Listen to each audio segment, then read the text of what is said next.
And the collapse of Maratha King Chhatrapati Shivaji Maharaj statue in Sindhudurg continues to be a big political flashpoint in Maharashtra ahead of the assembly elections later this year. Congress MP Rahul Gandhi, during his visit to the state yesterday, hit out at the Prime Minister over his apology on this matter. Addressing a rally in Sangli, the leader of opposition in the Lok Sabha claimed that the Prime Minister might have apologized because either the contract of the statue was given to the RSS or there was corruption involved in making of the statue. Rahul Gandhi went on to slam the Prime Minister for failing to take care of the statue, urging him to apologize not just to the Maratha king, but also to the people of Maharashtra.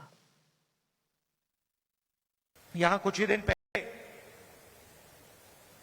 Shivaji Maharaj की मूर्ति बनाई गई और मैंने अखबार में पढ़ा कि प्रधानमंत्री ने कहा, मैं शिवाजी महाराज से माफी मांगता हूं। अब मैं ये समझना चाहता हूं,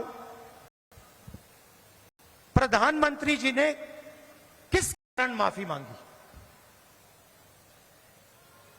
अलग कारण हो सकते हैं।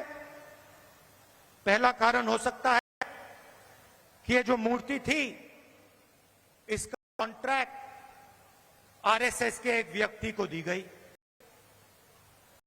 दूसरी गलती हो सकती है कि मूर्ति के बनने में भ्रष्टाचार हुआ, चोरी हुई। तीसरा कारण हो सकता है कि आपने शिवाजी महाराज की मूर्ति बनाई, उनकी याद में आपने मूर्ति बनाई और आपने इतना भी ध्यान नहीं दिया कि वो मूर्ति खड़ी रहे।